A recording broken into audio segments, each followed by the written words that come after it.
And then they saw me in a bra, and that was it.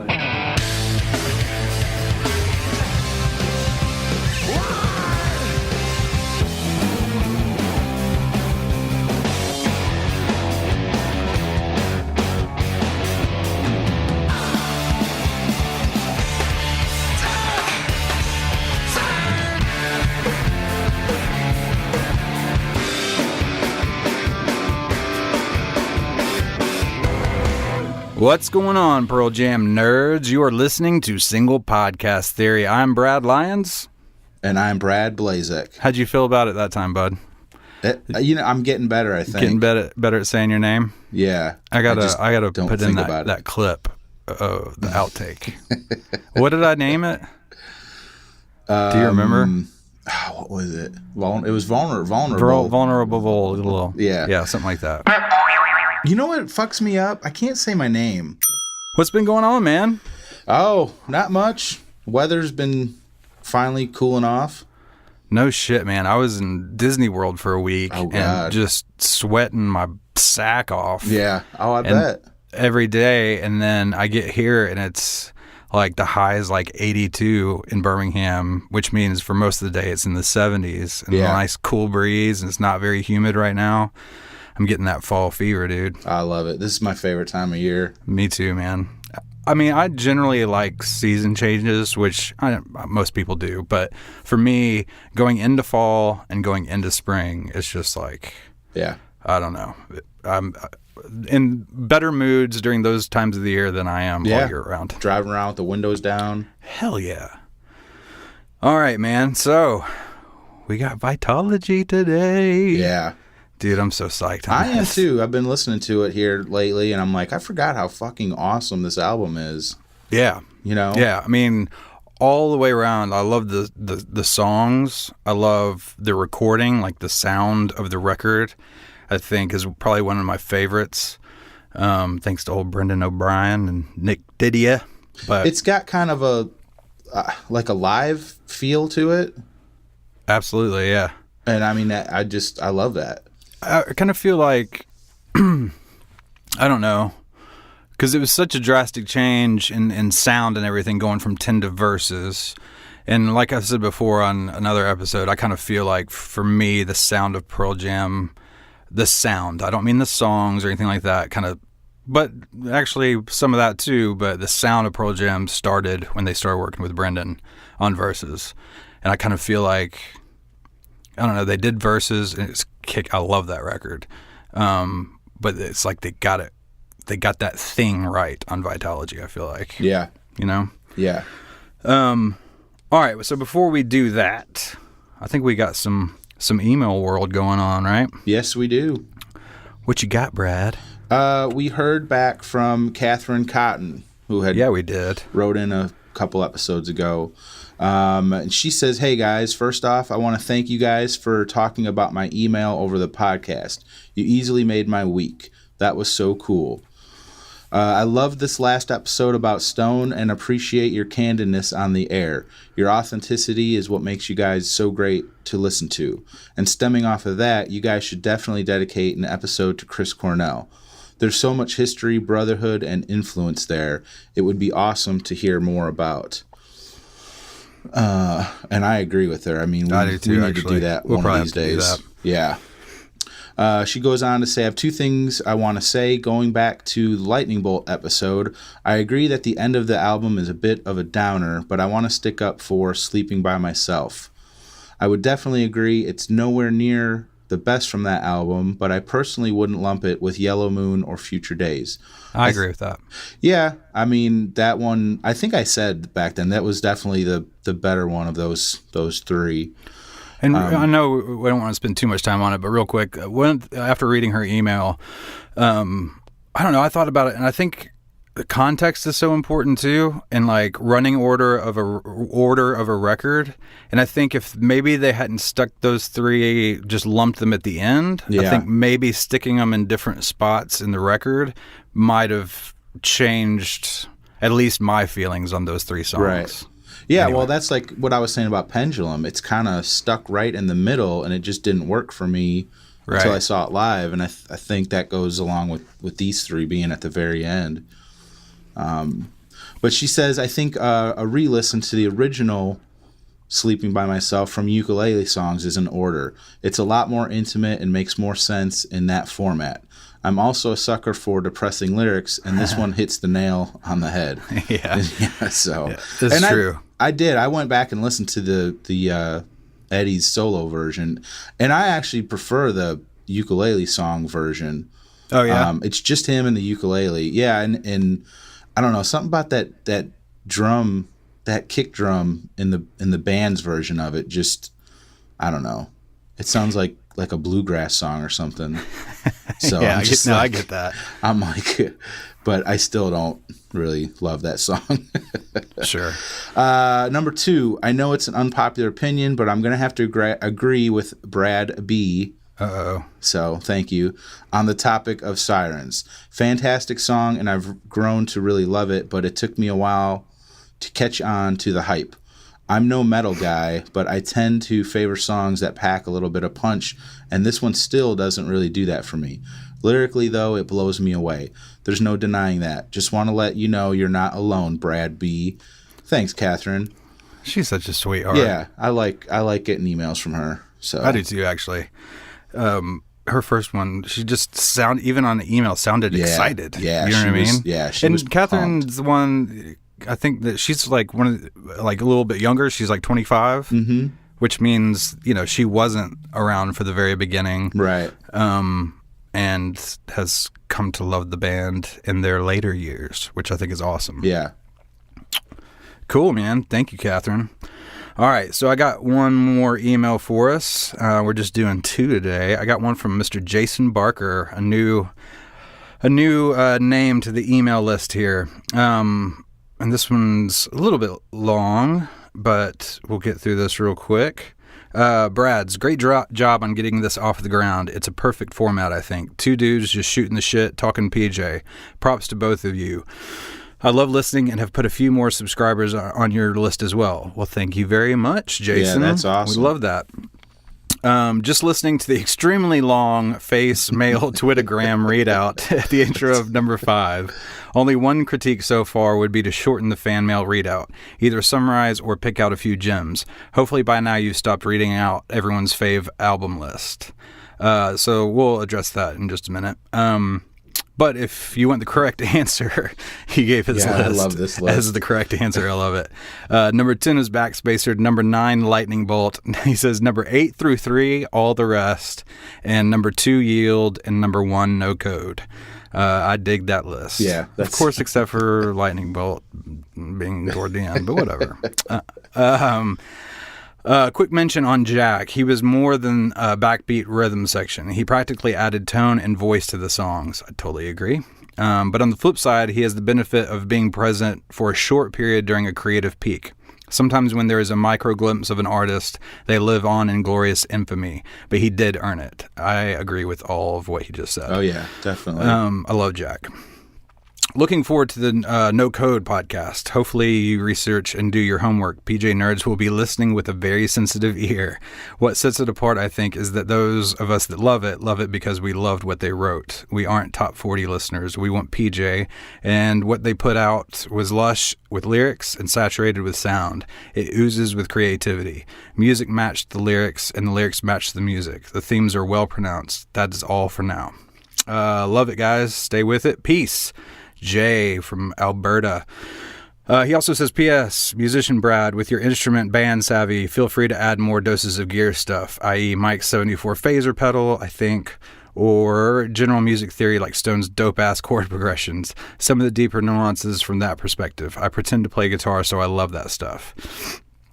He says episode ideas will come in a separate email. Bus ride is over for now. So then he like, it's funny. I was in Disney World and I texted you, did you get the new email or whatever? He said, yeah. And right before that, he had already responded again. He said, scratch that earlier comment about thinning out the emails. Your original podcast plan to make it for the fans is legit, and you shouldn't stray from that. Read away. Super fans are going to love being a part of this. Keep up the good work, fellas. Just queued up number 6 now. Stone is the man. I love what he says right here. True chairman and CEO of the band. Ed is just the PR guy. Looking forward to it. Very insightful. I hope we keep getting emails from Jason because I love his brain. I like the way he thinks. I just thought it was funny because we're still trying to figure out the length of the show. Yeah, absolutely. And he was one of the people that wrote in and said it was kind of long. And me and you kind of had a discussion about, is it too long? Should we go short? What do we do? But we want it to be long enough to get everything in that we want to, but we don't want to turn people off. And we kind of went back and forth, and then we get this email saying, you know what, forget what I said about it being too long. So right. I laughed about that. And like I told you, I don't think that the comment is without merit either, though. Like, right. Yes, we both agree that, and he nailed it right on the head. Like, this is about fellow Pearl Jam fans, right? That's kind of the most important part, is this kind of, hopefully we can start this kind of community, and it's actually a back and forth dialogue and not just us talking at people who might listen, right? Yeah. So we are not going to get rid of, and this isn't directed just at Jason. We're not going to get rid of the email section because that's the reason for this show in part. But I do think that, going back to what you were saying, Brad, like we're still kind of trying to figure out flow. And I think we could have still gotten to all those emails and all those lists, but maybe not stopped to talk about so many of them. Yeah. You know what I mean? Yeah. In hindsight, I think that's a learn for both of us. But other than the email part, I thought that was a great email. Yeah. But he also, I believe it's got to be the same guy, Jay Barker on the forum, the Pearl Jam forum, says, listening to Stone episode now, sounding good, guys. Funny hearing you mention the grunge family tree. I did that with my peeps in school too. We would draw a massive network diagram on the blackboard in the study room at school. The evolution out of the 80s is one of the best things about this band. Stay gold. Man, is that an Outsiders reference? I like it. Yeah. Stay gold, pony boy. Yeah, man. We used to do nerdy stuff like that too, actually, in school. I mean, not the exact same thing, but even now, like, two of my best friends, one of them, my best friend Clint, who's, as most of you know from the Metal Up Your podcast, when we toured together, and another great friend of ours, Matthew Mayfield, we take some of our favorite bands, and we all three share a love for Pearl Jam, and we do this, like, we spend time on the bus, in the van, or whatever, wherever we are at the time, and we will go through and resequence records, like put them in a different order that we think they should be in, or we make like one giant Pearl Jam record out of all the records, which means we have to cut songs. I can't remember what our limit was for how many songs we could have on the record, but you have to go through and like have a consensus on like, okay, well, Black's not going to make it on this one. Yeah. You know what I mean? Even though Black's an amazing fucking song. So yeah, I'm totally down with all the nerdy shit. But so that's it from the forum, I believe, too. No, you got something else from the forum. Yeah, we had one more. Right? Rummy, who we have talked about before, he said, "Nice show. Although I was surprised when it ended. It seemed short." So there you go. We're getting both sides of the length of the show. Wait, which episode was that?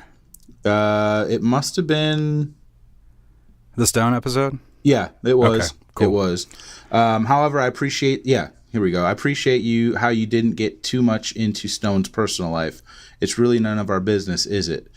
And focused on what he's written. Yeah. This is something else you and I have talked about, which is, I don't know, with any famous band, there's always dirt you can talk about or gossip type shit, but I don't participate in that stuff in my real life, and I'm not going to do it on a podcast. And I don't mean that in like a self-righteous, holier-than-thou thing. I'm just saying, like, I don't really have any interest in it. Like, Yeah, I don't either. I mean, it's like, I've heard rumors about every person in that band. right. Well, that's half the shit you hear is completely false anyway. You know. Sure. Well, and you just don't know. And like he said, it's like, it's about what he's written. Yeah. You know what I mean? Yeah. Like, I'm only interested in the people's lives, insofar as it informs the music they make, right? Yeah. So, like, you know, we might talk about Eddie's first wife or something like that, but it's not going to be in a gossipy TMZ bullshit kind of way. It's going to be because, I mean, I actually have at least one thing concerning this record with Beth, but it's not like like I said, like a gossipy kind of thing. It's like, this is part of the record. You know what I mean? Right. These people's lives are parts of their music, but I think there is a water's edge that you don't cross there. If it's something that they have put out there, sure, you know, then I think it's fair to talk about that kind of stuff.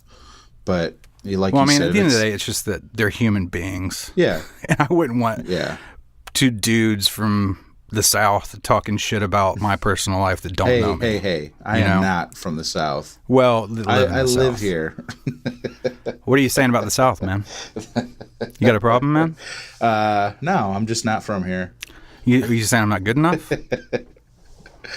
Is it? I was born in Missouri. Does that help? Missouri is. That's kind of that's not considered the South, is it? No. Okay, good. That's Midwest. All right, we can keep doing this then. Okay, cool. All right. Good. I'm glad we got that settled. You got anything else from the interwebs? I don't think so. All right, cool.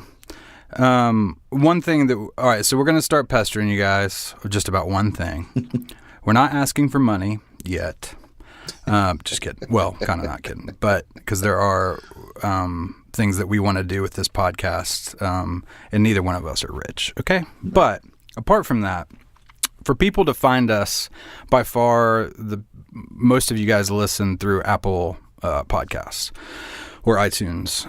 If you haven't, and some of you have, which we really appreciate, positive reviews on iTunes help us find more people or help more people find us. So, like, for example, right now, I use the podcast app all the time on my phone. If I type in Pearl Jam, we don't come up at all. Like, I'd have to know about Single Podcast Theory and type that in for us to show up in a search. So things like positive reviews on iTunes help us show up in that search. So if you have a moment, that'd be awesome. We'd really appreciate it. As many of those as we can get. We're not setting a number right now. Maybe we will, but as many of those we could get would be really, really appreciated. So we can find more Pearl Jam bands. And that goes to Facebook too. There is a Facebook group or page. If you see me post something on there, share it.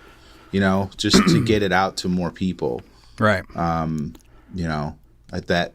There's, you know, I like you said, iTunes, Apple Podcasts is where we have the most, you know, views or downloads or whatever. But I mean, Facebook, YouTube, that stuff helps out too, just to get the word out.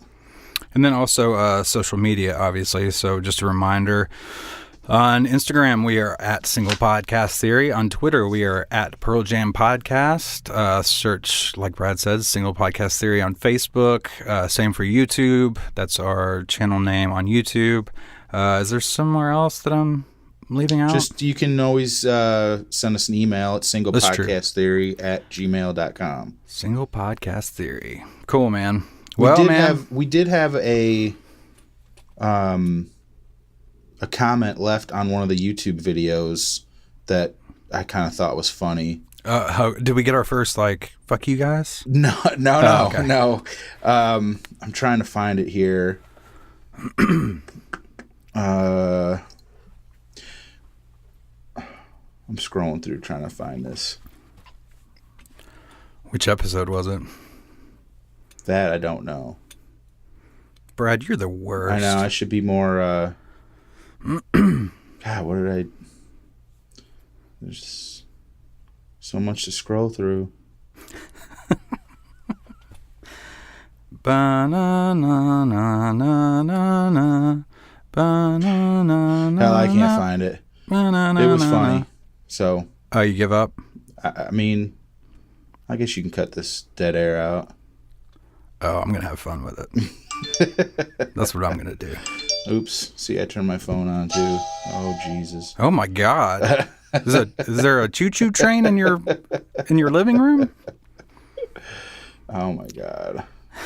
You're in fucking shambles, man. Well, I turned my phone back on, and now everything's coming Hitting through. you up?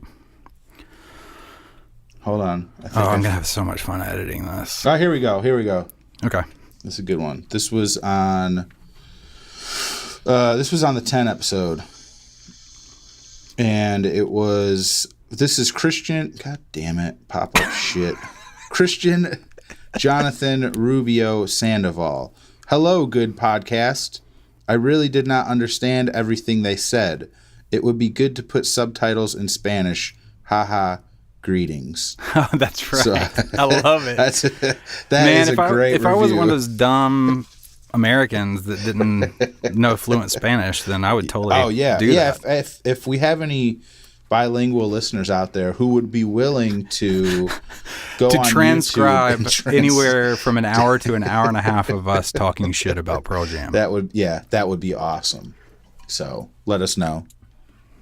I love it. That's all I got. All right, cool. Well, it's time.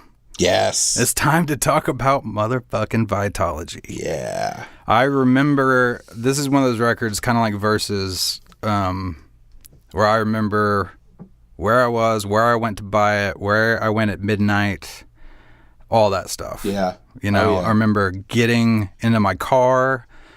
Cause I miss that so much, like the anticipation and the kind of surprise, because there wasn't this, or not the internet as we know it now at the time. Right. And you didn't have leaks of stuff. Like, the only way to hear anything before the record came out was whatever the single was. I mean, this time they weren't making music videos. So it was like, I just remember getting in the car and hearing that weird little fuck around intro thing to Last Exit, and then the drums started, and it was just like, oh shit. Yeah. Woo. Yeah, that little jazzy intro, and then those drums kick in, and it's just, I remember that too. And it's weird because I was thinking, like, what did we do before the internet? Because I remember at the time, I don't know how I knew, but I knew that the record was coming out on vinyl two weeks before the regular, CD and tape release. Right. And I just wonder, like, how did I get that information? You know what I'm saying? Were you part of the fan club? Yeah, I was at that time. It must have been. Yeah, it must have probably been was from the newsletter. Yeah, where it actually came to your mailbox. Yeah. I wish I need to look through all my old boxes and see if I still have some of those old newsletters. Yeah, I definitely do. I've got some. When we moved a few months ago, I saw all that stuff in a box, like in a file folder, and I've got some of those old. I've got one. I think it was from '98, and it was the newsletter itself. You could like turn it into like an ambulance. Oh yeah. I don't know if you remember that one. I think that was like '98. But I still have that one and a couple of the other ones from the late 90s. So, well, I just remember being able to get stuff. Like, I remember when they released, I think it was for Christmas, they did like a single. I don't remember if it was a 7-inch, but it had Hard to Imagine on it. Yeah, they do that every year, but they're always like a year and a half late with them. Right. Like, I think I don't think the 2016 one has come out yet. It hasn't. So, yeah, because I think they put a little thing out there about that. Yeah. I remember getting an email a couple months ago, but yeah. All right, so let's kind of talk about this album in general and maybe this period of time, because there's a lot going on, during the making of this record leading up to when it came out. Yeah. And some of it doesn't really neatly fit into a track by track kind of look at. I mean, we're going to do that, but anyway, so I mean, where do you start? So you have, I mean, at the tail end of it, you have Dave Aberzies being fired, Jack Irons coming on. You have probably one of the craziest periods for that band as far as touring. And I mean, they wrote this record and recorded it on tiny little breaks during the Versus tour. Right.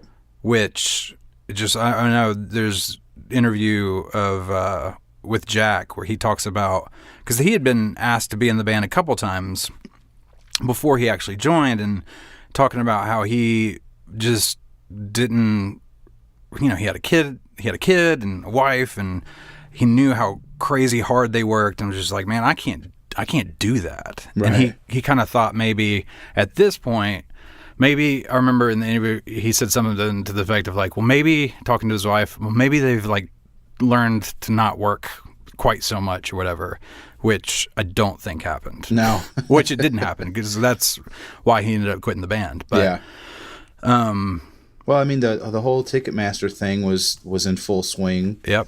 And according to Brennan O'Brien, the band was on the verge of just imploding, Well, it's funny. It's another one of those instances too of like, I feel like there's responses by band members that are kind of like the diplomatic or political answer to questions, and then you always find where they maybe slipped up. There's just contradictory stuff, like right.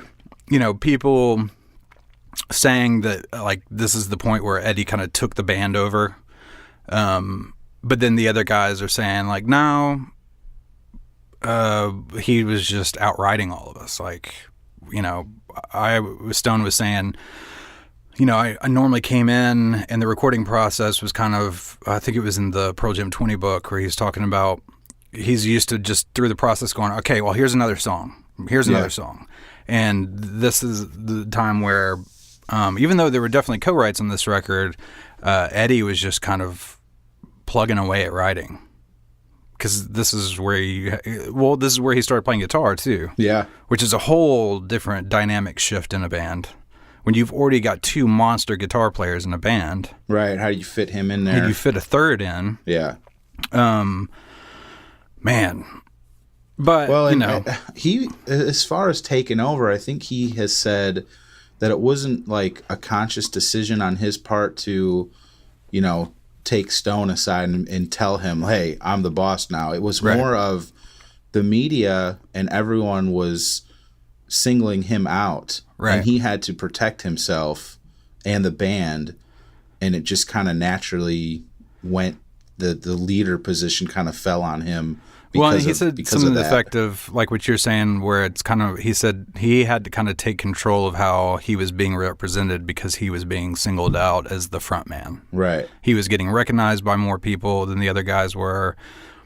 And, he's an outspoken person, just in general, a passionate, outspoken person about the things he believes and how he feels about things. You can't really shut him up. And I don't think he was trying to silence himself or anyone else, but I do think that this was really kind of a big push this period was for like controlling everything. Because, against obvious record label wishes, like they didn't do any, they hadn't been doing any music videos for songs. They were doing stuff like the cover for this record was sounding like a huge pain in the ass, because the record was originally supposed to be titled Life, and then Eddie found this old, early 20th century medical book called Vitalogy, which, what was the literal translation of that? The study of life, right? Yeah. And they wanted it to be a book, like the Vitalogy book was, which made it a little bit bigger in size, because they wanted it to be able to be opened that way and stand up on its own and have the content inside of it, which meant that it had to be a little bit bigger, and it cost them 50 cents extra a copy to make and all this stuff. Yeah, but the record stores hated it because it had to be flipped over on its side, and they had to do all these legal battles because evidently there's still a copyright that existed on one or two versions of this Vitalogy book, and they had to fight for rights to be able to use images and stuff from it to make their record cover. We'll get into Better Man in a little bit, but Eddie pulling that song after the record's been mastered, but ended up making it back on, and the story how that happened. It was just like, I would be freaking out if I was one of those people, especially with a band that's at the height or the peak of their fame and popularity. Right. God, what else, man? I mean, the Dave thing, that was huge. I remember kind of being really shocked when it happened. Yeah. I mean, I was bummed out. I mean, Super bummed. I kind of sort of played the drums, and at that time in my life, I was really into it. And so, just my favorite band, he was like one of my favorite drummers, and, I would study the Unplugged, video, and, when they played on Saturday Night Live a couple times, I'd study just him. You know what I mean? Sure. And when I found out about that, I was really bummed out about it. Me too. I loved it. I mean, so much of how I play drums was actually informed by him. Yeah. Because, I was a youngster just learning to play drums, and Zeppelin is what got me into music, or kind of made me fall in love with music. So obviously Bonham was a huge influence on me, and obviously Bonham was a huge influence on Dave, if you listen to his playing. Not just because he's so bombastic, but he's pretty musical as well, or more musical than a lot of drummers can tend to be. But there's, one of the stories that's out there from Brendan O'Brien is that toward the end of the making of this record, like it had gotten to where like Jeff and Ed were basically not even speaking with Dave, and they were all kind of in and out at different times other than the live tracking parts. So they weren't really around each other all that much. And Brendan was at the studio with Nick, the engineer, and Pete Townsend, which, is one of Eddie's friends now or whatever, was a huge fan of Pearl Jam, and brought him this badass gold top Les Paul for Eddie, because he heard he was starting to play guitar with the band. And before Eddie could even see the thing, I guess Dave had knocked the guitar over and broke the headstock off of it. So they were all freaking out, and Dave had to go do some PR thing, whether it was, one of those, what do you call them? Like when they show up at music stores and play for people. An in-store. Yeah, in-store performance or whatever. He's like, I gotta go, and he just left. Yeah. And so Brendan found some... Didn't Brendan tell him, like, maybe you should hang out? Yeah. He said, I've got to go. I gotta go. And Brendan got it fixed, but obviously had to tell Eddie. Yeah. And he said that the look on Eddie's face was just of pure, like, disgust. And he didn't use the word hatred, but it kind of alluded to that. Yeah. And they had never spoken again. Yeah. And he said that was kind of a analogy for the end of their relationship, because he was fired shortly thereafter. But, Stone, like Jason's comment, being the CEO, chairman, was the one that had to sit down and have the conversation with Dave over breakfast. Tell him it's just not working. It's time to move on, kind of deal. Well, and I didn't know this until like yesterday, researching for this episode. I had no idea that wasn't Dave playing on Satan's Bed. I think I had heard that before, but I had no idea. Yeah, when I read it too, I was like, oh yeah, that's. I think I'd heard that before. Yeah, and it makes sense because that track is just it's just weird. Those drums are just, I don't know how you would describe them. There's just an odd sound to them. Yeah. Well, I mean, for me, I kind of couldn't. I guess it makes sense now, but to be honest with you, I'd never thought, like, wait a minute, is this Dave? It doesn't sound. I mean, it was Dave's drum tech, so he knows how Dave plays. Yeah. And most drum techs are usually pretty great at the instrument they're teching for. Right. Just like, James, Metallica, his guitar tech went out and played for him when he burned his damn arm off. Anyway, it's just, that's a ton of shit going on while you're touring like crazy for verses, and then you're making a new record. I don't know how in the fuck that band is still together. Yeah, well, Stone has, I've read this multiple times, that he wanted to quit at that time.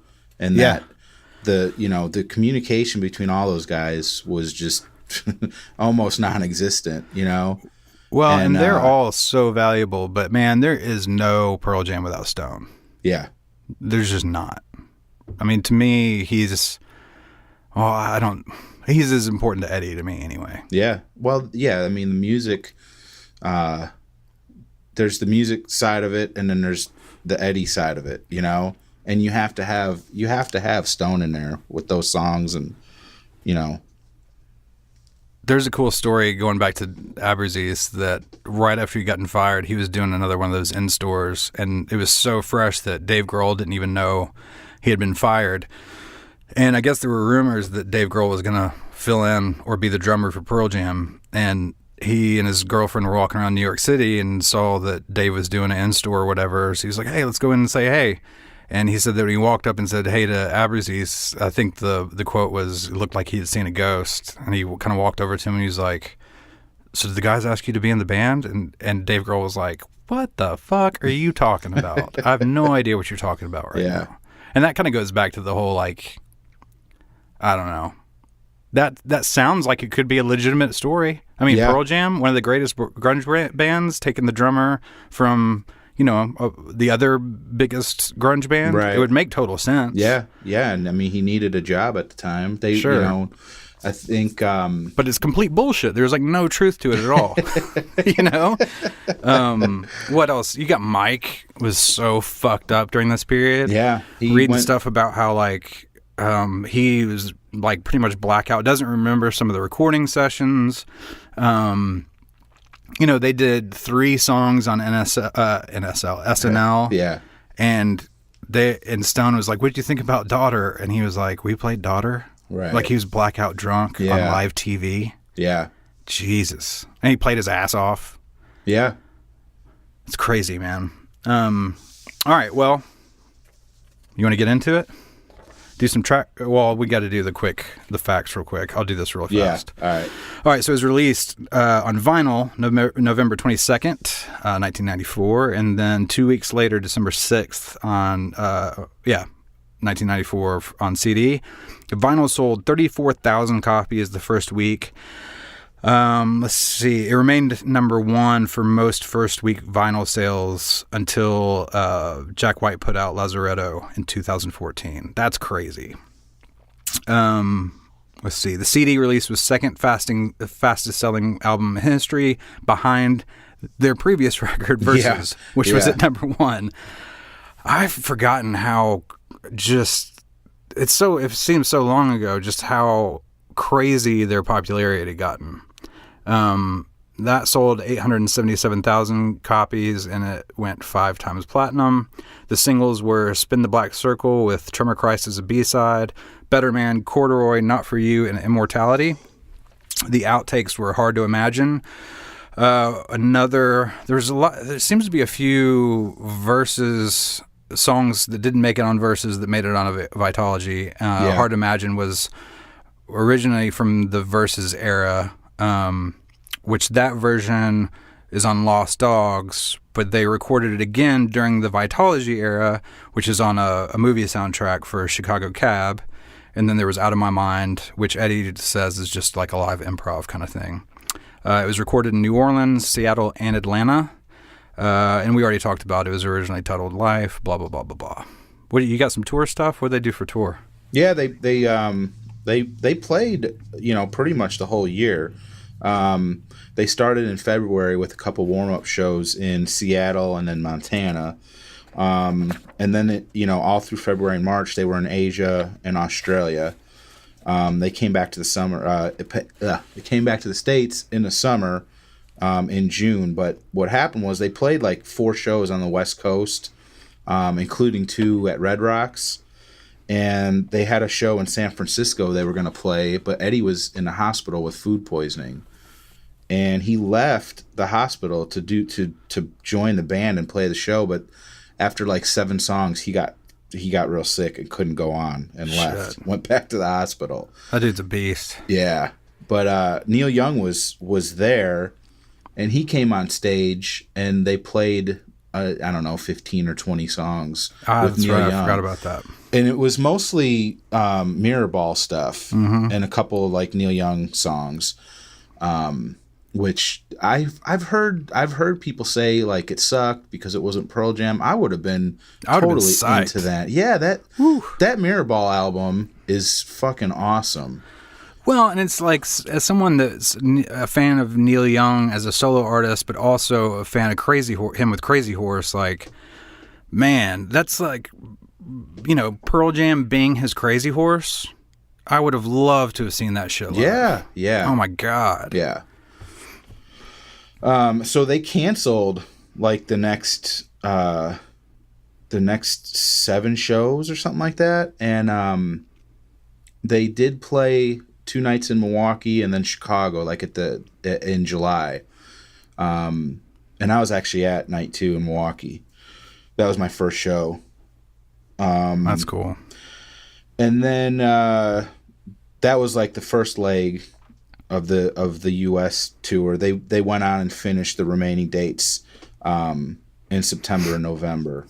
But like I said, those 2 Milwaukee shows were pretty intense.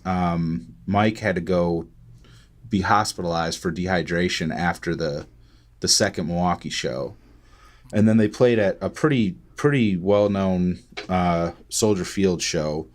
As far as bootlegs go, the fans, that one's kind of known for being one of their best live shows, that Soldier Field show, which I tried getting tickets to that, but I couldn't get them. So is that where you were living at the time? Yeah, I lived. Yeah. Okay. So. Right on. Yeah, I remember waiting in line to get the tickets for Milwaukee. That's back when you would camp overnight for tickets. We didn't camp overnight, but when we got there pretty early, we probably got there 2 or 3 hours before tickets went on sale. And I always remember, like, I don't know how it works, but we had seats for night 2 pretty much all the way in the back, before you got to the grass seats. But they were selling night 2 first, and then they sold night 1. I don't know why. Huh. But I was like, if I had just waited a little bit longer, maybe I would have gotten closer seats for night 1. Yeah. You know what I mean? But yeah, I don't know how that all works. But anyway, that Milwaukee show was pretty awesome. But we were pretty far back, but for my first show, it was pretty awesome. They opened with Act of Love from Mirror Ball. Wow. And that like blew my mind because I was like, they started playing it and I'm like, what is this? Like, I know this song. But I kind of out of context. Yeah. And I'm like, but it's not Pearl Jam, right? You know what I mean? Then Eddie starts singing and then they get to the chorus and I'm like, oh, this is fucking amazing. And I think they only played that maybe 3 times live. Yeah. So I'm like super lucky I got to see that, especially since I like the song. I love that Mirror Ball album a lot. So yeah, me too. But anyway. Right on. Well, thanks for the live info. Yeah. Bud. Yeah. All right, let's do this shit. Track by track. All Vitalogy. Right. Yes. Fucking Last Exit. I love this song so much. Like, again, I know we already kind of talked about it, but I just remember getting in the car and popping that CD in and just hearing that for the first time. Yeah. Well, that little quiet, jazzy, intro. That fade in. Yeah. You're just like... Mike's making like whale sounds or some shit. Yeah. And the drums is just... He's just like ting diddly ding ting ting, on the ride cymbal, and I'm like, oh, this is gonna be good, and then the fucking snare drum just explodes. Ooh. Yeah. Man, I know I said it before about Brendan, but he loves those room mics on drums, and you can like...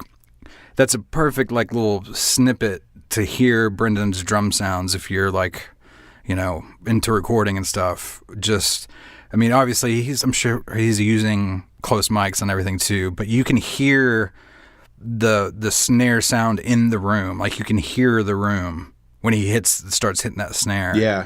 And is that what gives it's kind of like a heavier, louder sound?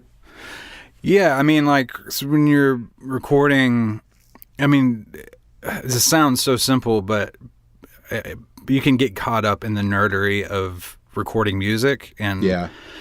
When a person thinks of a drum sound, you don't, for obvious reasons, you don't listen to a drum with your ear next to the fucking drum, right? Like a close mic is. Like a close mic on a snare is just like an inch or two off the top of the snare, like underneath the hi-hat. It's right there. You're used to hearing it in a room. You know what I mean? Yeah. So those room mics are placed at different spots along with the overheads over the top of the drum kit. And that's where you get that big, when I say you can hear the room, that's literally what it is. It's the sound of the snare and the kick and everything smacking and bouncing off the walls in that room. And every room sounds different. Some are treated to be dead completely. Some are really live, might have concrete or brick walls or whatever.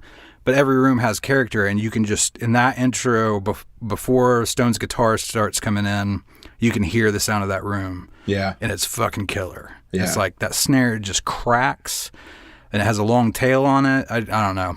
And now, I didn't know that at the time, but now knowing a little bit more about recording and everything, just how that... I wish I could play you like an example if that had been mixed with a lot of close mics instead of the room. Yeah. And just all the energy you would lose. Yeah. From the sound of it. Yeah. Like Jack's like that. Like Jack doesn't... It's funny, listening to like No Code or even Yield or something, Jack doesn't hit hard. Right. Like Dave just fucking crushed the drums and cymbals. But so much of the energy that you hear on like No Code and Yield is from how it's mixed and what mics they kind of cranked up in the mix for his drum parts and everything. Anyway, I just find that stuff interesting. Sorry to nerd out, but and then the chord progression for Stone is such a weird but badass. Again, it's one of those, he's just playing a C chord and then like a D over an F sharp, which are totally normal chords, but back and forth the way he's doing them, and the song is in, the time signature is in 5/4. You're a drummer. You know what that means, right? Oh, yeah. No? Okay.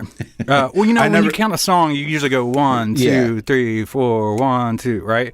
Yeah. Well, this one is 1, 2, 3, 4, 5. 1, 2, 3, 4, 5. So it's like, think of it like an extra beat. Yeah. And it kind of keeps circling around. Yeah. And then they go into normal 4/4 for the choruses. But it's not jarring. It all flows. You know what I mean? No. Yeah. It makes sense. The lyrics are kick-ass. You talking about Stone, that like the guitar has like a fuzz to it though. That guitar sound. Yeah, it's probably his gold top Les Paul, which Les Pauls are really beefy, big sounding guitars. Yeah.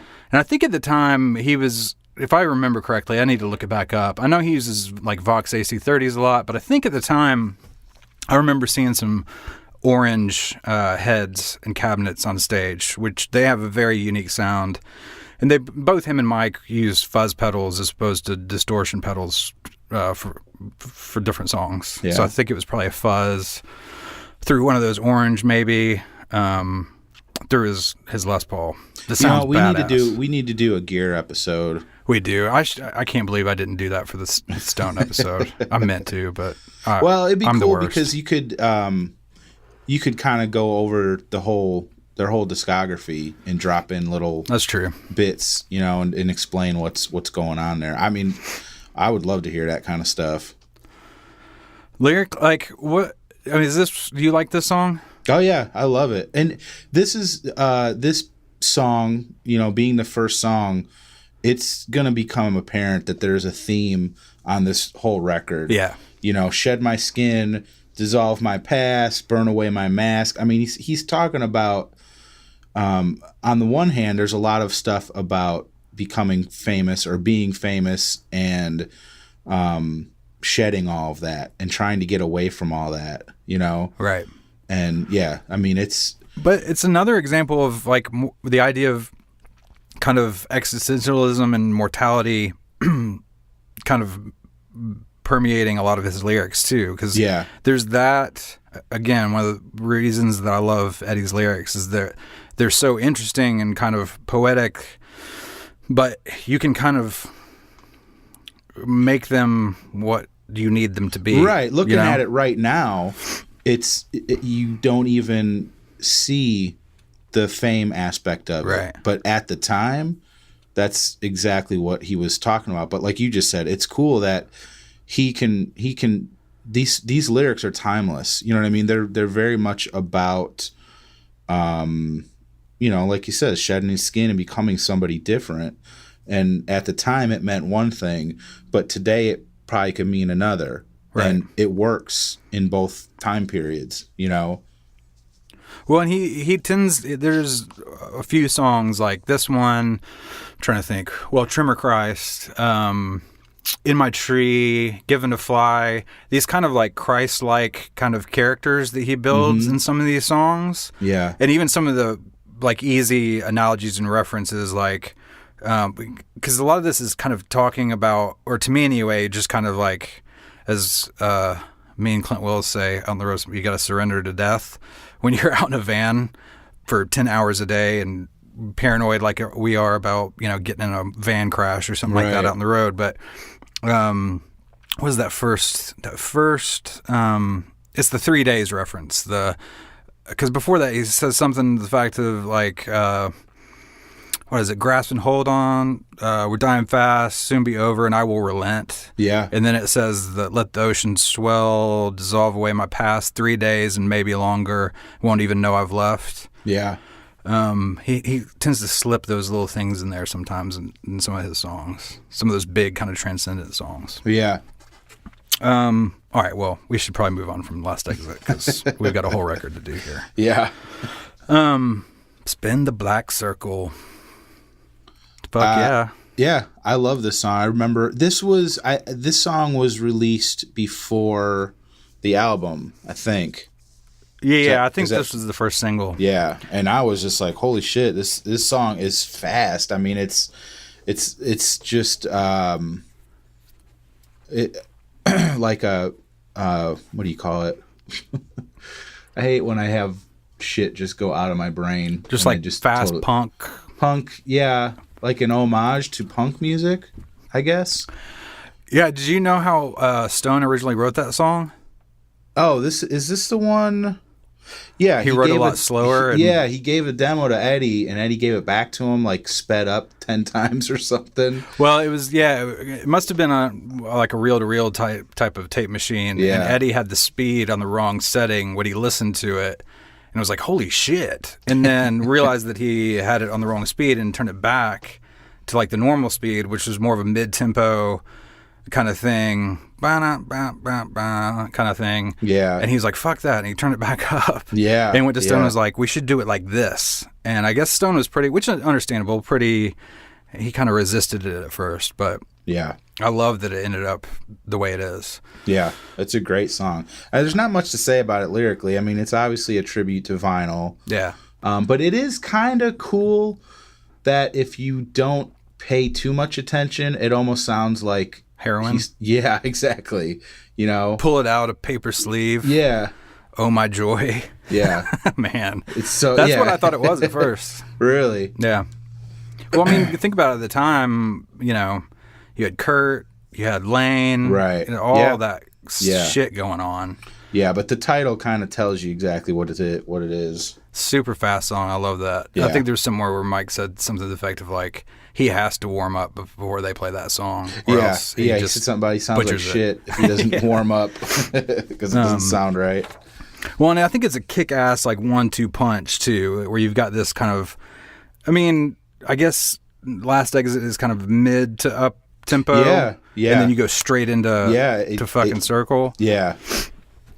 Well, I think if you want to use another song as a kind of archetype for where they were at this time, or at least where Eddie was, the next one, Not For You, is pretty point blank.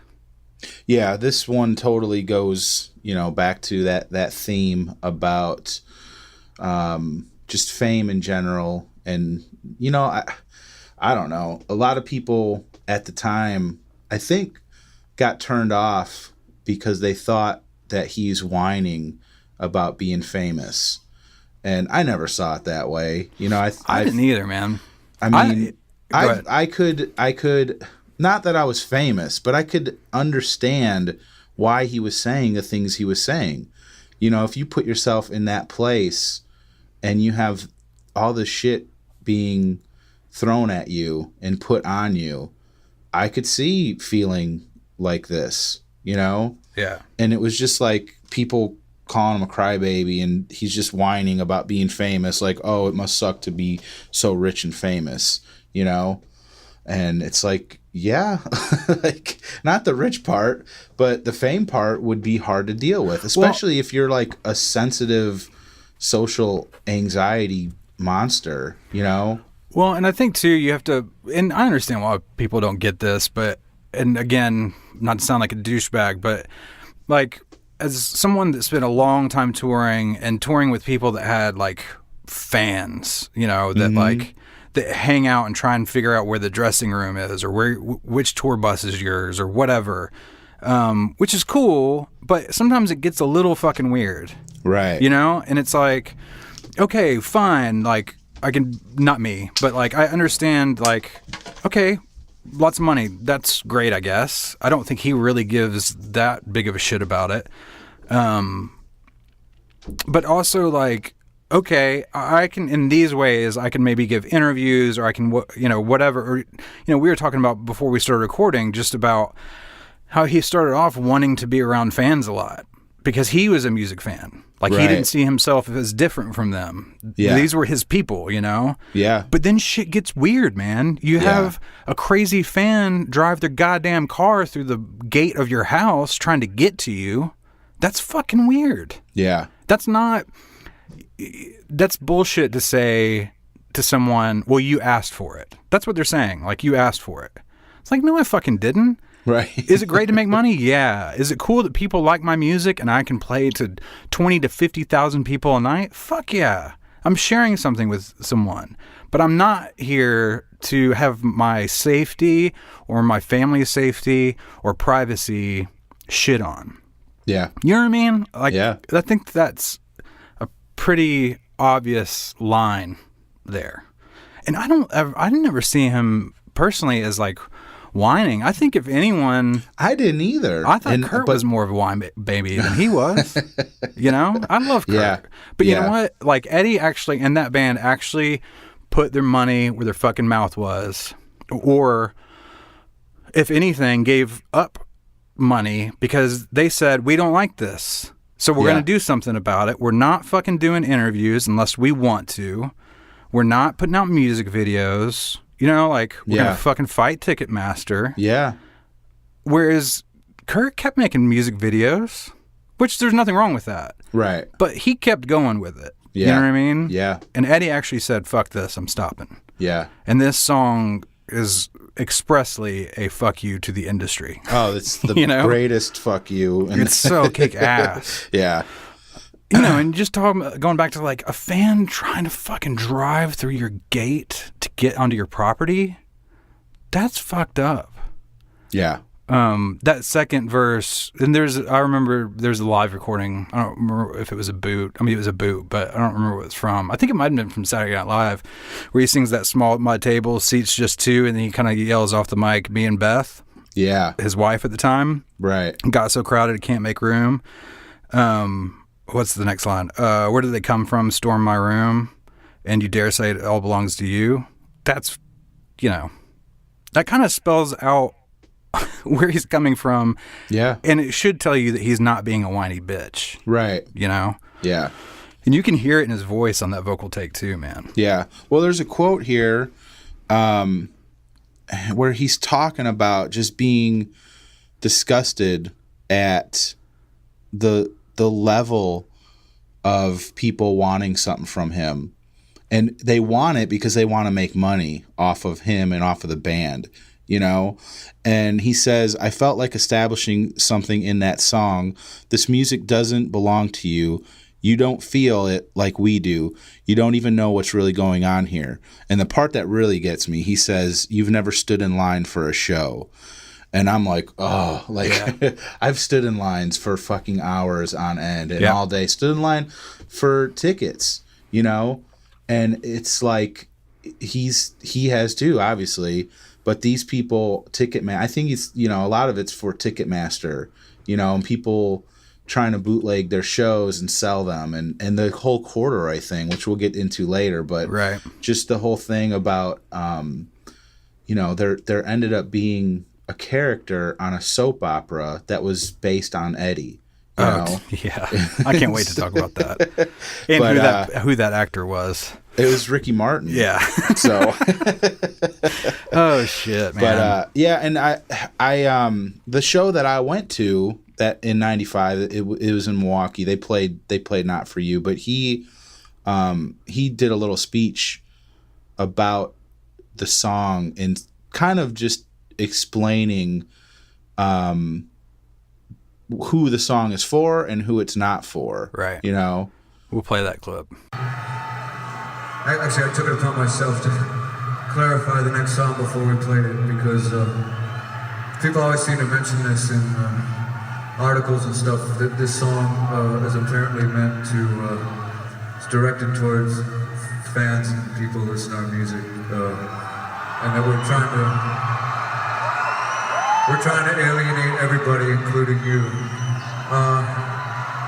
So before we play it, I just want you to know, this song is not for you, unless, of course, you're a tabloid journalist, or you're from MTV, or you're a bootlegger, or somebody who wants to make money off of selling tickets. Any of that bullshit. Fuck you, guys. This is for them. But again, you know, like I was saying about the internet, we didn't have internet back then. I remember when this song came out thinking, wait a second, is he talking to me, the listener? You know what I mean? And just kind of being like, is he being like an arrogant asshole? Yeah. Like he's saying this is only for him? Yeah. And it was actually the opposite. Yeah, but like I said, I went to that show and he explained, like, no, it's not. It's this song is for who you think it is for. So well, and I think that was like pretty cool. A big part of his ethos is summed up in that. Well, I think it might be like the third verse or something. That down verse when he sings the "All that's sacred comes from youth, dedication, naive and true." What is it? With no power, nothing to do. I still remember. Why don't you? I think I fucking love that lyric. Yeah, that I still remember. Why don't Yeah. you? I love that line so much. And especially, you know? I mean, even now as an adult, I love that line. Yeah, exactly. Because, you know, with a kid, it's amazing how much I do remember, you know, like Aiden's 9. And I remember being 9. Like, I take him to school. He's in 4th grade now. And I remember 4th grade. And I remember what that felt like. You know what I mean? Yeah. And so it's interesting to... I'm not saying I'm the best stepfather or parent in the world, but... just to know, like, when he comes home from school and he wants to talk to me about something that happened at school, that, like, for his 9-year-old brain, like, that is a big deal, whatever that is. Yeah. You know? And to, like, not diminish that and not forget that I was a scared little shit when I was 9, too. You know? I don't know. I just love that idea. His screams on this song and this record are so kick-ass too. His voice is just... dude, that's another thing. Like, I guess I haven't listened to this album as an album in a long time. We talked about it on a different episode that I listen to a lot of the live stuff these days. But man, there's something in his voice, like a rasp to it. You know what I mean? That comes out hard on this album. I mean, vocally, this is probably my favorite vocal record, I think. Yeah. Well, yeah, it's probably this one. There's just something unhinged Yeah. about his vocal on this. Like, he's literally overflowing, you know? I guess he can't sing like that every night on a tour, you know, but man, he in these studio cuts, it's just like, whoa. Like, and so many of these songs, you know, we'll get into the next 2 songs actually, were done so quickly.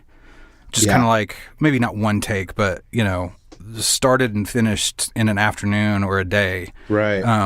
Tremor Christ, one of my favorite Pearl Jam songs. Yeah, me too. Even for a metal guy, It's I love it. But It's a slower, I get what you're saying. It's a slower song. It's weird though. It's a weird song. Yeah. And that's something that I love about it. Well, it's that weird dissonant, those two guitar chords that are like this weird kind of like dominant 7A thing, and then it just kind of slides down a half step with that low A string still ringing out, and then back and forth. And that weird, like, is it Mike? No, Stone plays the just that weird 3-note thing. Yeah. But the whole fucking song just grooves and is so fluid. Well, and Mike, big. in researching this, Mike said it was a odd marching Beatles type song. And I never thought of it that way until I read that. I'm like, holy shit, it does sound like a Beatles, one of their like marching band type, just that beat. Was that that floor tom thing, like in Come Together or something? Yeah. And I'm like, oh, that's a perfect way to look at this song. Another one of those kind of like Christ-like figure. I mean, other than the title, but yeah, the lyrics are a little over my head, but it sounds like the person in the song is living a lie, or waiting for the truth to catch up with him. Yeah, and he's just kind of in that headspace, like, just trying to figure out what to do until the shit catches up with him, Well, and those lyrics, I mean, even if you don't know what they mean or whatever, like, number one, this could be like, I don't know, a quote that you use for life or something, that little secrets, tremors turn to quakes, the smallest oceans still get big, big waves. That's just fucking badass. Yeah. Yeah. Those first two lines, winded is the sailor drifting by the storm, wounded is the organ he left all bloodied on the shore. Yeah. Fuck. Yeah. Yeah. It's very so dark. Yeah. Yeah. Even if I don't know exactly what he's saying, I know what he's saying. Yeah, totally. I mean? So he's good at that. It's like that one episode we were talking about, the idea of music kind of transcending language or whatever. Like, if you didn't speak English or couldn't understand English, this song is still going to make you feel something. Yeah. It's so kind of creepy. And see, that is one thing about back when this was out and earlier, like Pearl Jam versus Nirvana. When Kurt killed himself and there was his fans out there so upset about how his words spoke to them. I couldn't understand that, because when I read like Nirvana lyric sheets, I don't know what the hell he's talking about. It's more like abstract poetry to me. Yeah, it's like he's dicking around.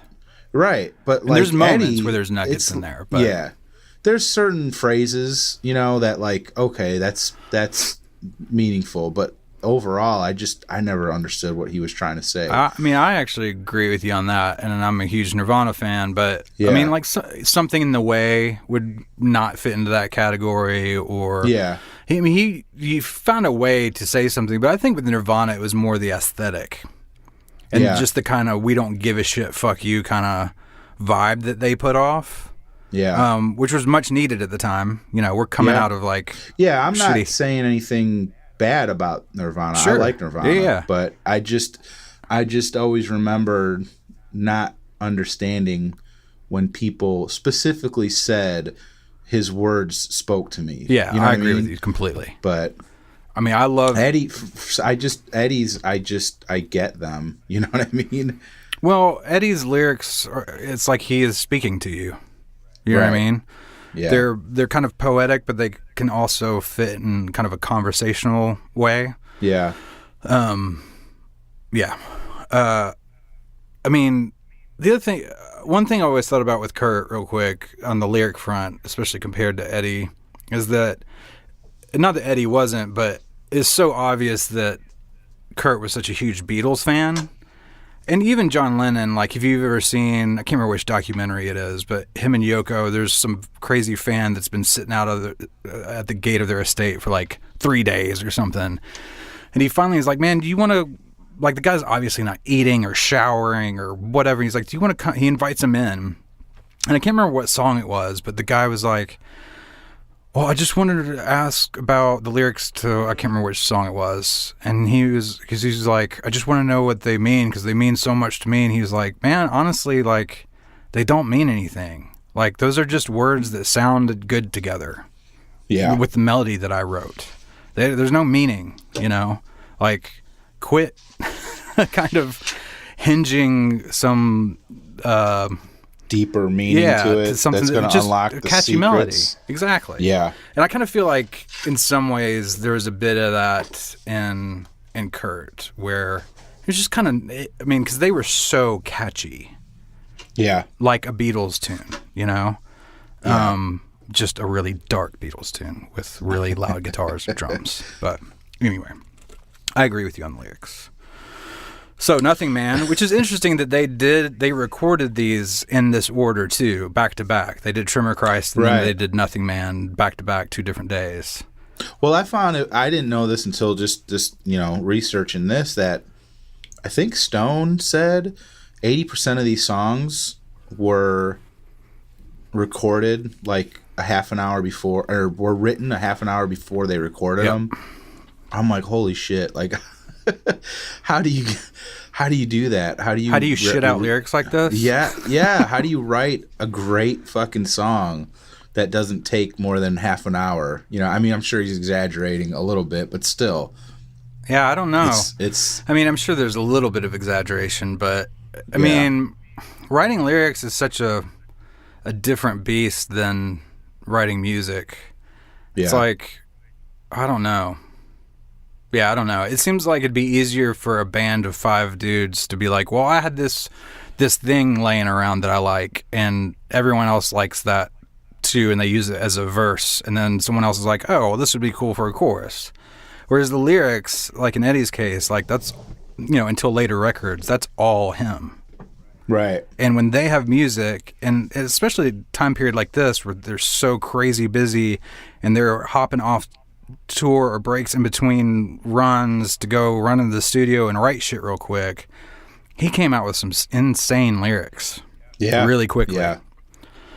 He said something about that too. I think it might have actually been about Nothing Man. I'm gonna have to paraphrase, but he still likes going back and listening to that because it all just kind of came so quickly, and it doesn't happen that often where you kind of just spill something out like that, and he still likes to go back and listen to it because of that fact. That might have been Trimmer Christ, but I think it was Nothing Man. The guitar tone, I still, all these years later, want to know how they got that guitar tone, that clean electric guitar. Yeah. Because it's so fucking good and clean. This song is like... it's just so, the music of it is so beautiful to me. And I remember when I lived up north, it was Q101, they started playing the song on the radio, and I would turn it off as soon as it came on because I didn't want to ruin it. You know what I mean? I didn't want it to get overplayed in my mind. So I never listened to this song on the radio because I was just like, it's too good to get overplayed in my head. And coming from the metal guy. I know. What the fuck? Dude, you don't know me. I guess not. Oh, man. What is that? You can find it in a couple different places. The quotes from Eddie about this song. Why didn't I write this stuff down? I was just thinking the same thing. The one about... if you love someone and they love you, don't fuck it up because you're left with nothing. Yeah, left with less than nothing. Less than nothing. And then there's the other one that was something like, I think it was in reference to Beth. What do you say? If he didn't have her, he'd be like a kite without a string, Nothing Man. It's just like, fuck, dude, that's just how you talk. No wonder you write great lyrics, Yeah. This song though, this song lyrically is very similar to Better Man. It's basically the same character, however you want to say it, Yeah, I don't know. I kind of thought this was like the guy's perspective of Better Man. Yeah, I mean, it is definitely like a guy that's fucked up one too many times, and then because that's, and then looking back, is kind of tortured by it because that second verse, which is so brutal. She once believed in every story he had to tell. One day she stiffened, took the other side. Man, I've been on that side of things before. You know what I mean? Empty stairs from each corner of a shared prison cell. One just escapes, one's left inside the well. And then that line, and he who forgets will be destined to remember. Yeah. It's like you forget what you have and you are a dick or whatever it is too many times, but then that's going to be the thing that you can't forget for the rest of your life. Yeah. After you've lost that person. Yeah. Yeah, that one day she stiffened is just, that's brutal. Yeah, because it's I remember being... I've been through that when they just like, they're done with your shit. Yeah. And they don't look at you the same way anymore. And you're like, oh, fuck. Yeah. Like, I'm fucked. I'm done. Yep. That's a brutal song, man. It's not a good feeling, yeah. And it's obviously, this must have been a period of time where I should have done more research on chronologically, like where Beth was. I mean, obviously, they were still together during the making of this album, but, they had split not too long afterwards, I believe. I can't remember. I'll have to look that up. That I don't know. I never knew too much about her and that whole relationship. Yeah. And man, when Jeff writes music, man, he fucking knocks it out of the park. Like, he wrote the music to this, like that guitar part and everything. And I almost wonder, I never thought about this before, if that's him playing that guitar part on the record or if, Stone took it or whatever. But, he read some really beautiful shit. Yeah. And then you go into Whipping. Yes. Straight ahead, no bullshit. Yes. Yeah. This song is just badass. It is, man. It's such a hard driving, just fucking rock. Well, and it's another example of like, what the fuck are you talking about, Eddie being a whiny little bitch? Right. Like, that don't mean to push, but I'm being shoved. And not just the lyric, I mean, but like that moment in the song comes after that, like the drums, the four on the floor, and then he does that 16th note snare, fucking machine gun fill, and Eddie screams that. Yeah, I mean, it's totally like a protest song, and he's defending himself from people saying, that he's just a whiny bitch. He's trying to tell them, like, look at this. Look at all the shit that's going on around us, I mean, the first line, don't need a helmet, got a hard head. Yeah, I love that. I love that kind of tongue-in-cheek humor he has sometimes. Yeah. Well, and I think it was Jeff was talking about, I might be wrong about Jeff, but it's one of them was saying how that 95 tour, one of the reasons they canceled those shows, besides Eddie being food poisoned, is just there was so much shit going on and with Ticketmaster, and they felt like, well, we are so stubborn and hard-headed about this tour, we're gonna do it anyway. And I think Eddie getting sick and having to cancel that one show just kind of was like, gave them some pause to look at it and be like, we need to fucking stop and regroup here. Right. But just saying that he's hard, the whole band was being hard-headed about it, so. What a bunch of badasses. Yeah. One little, I don't know, Dave Ebersy's drummer note, talking about the John Bonham reference. He does like a really famous, or something that Bonham kind of made famous back in the day on a Zeppelin song called Good Times, Bad Times, where he does this, he just has one kick pedal. There's no double bass pedal or whatever. And he does that really quick stutter thing with one foot. Mm-hmm. I think it's in the second verse of the song. You know what I'm talking about? Go back and listen to it. Listen to the kick drum where it's... You should drop it in right here. Yeah. Man, actually, that's a good point. I'll put it in there. It's just, I remember being a kid and like, again, having found Bonham and then Dave Aberzees and like sit in my room trying to learn that with my right foot. You know what I mean? Yeah. On my fake drum kit made of Encyclopedia Britannicas because I couldn't buy a drum set. Well, then we go into Pry 2, which, a lot of people shit on some, Pry 2 and Bugs and Foxy Mop, Handle Mama. I mean, well, besides Stupid Mop, I love all the little weird things on this album. They're just, quick little musical interludes. Bugs, I get Bugs turning people off because it is so fucking weird. But at the same time, it's like it's supposed to be. Right.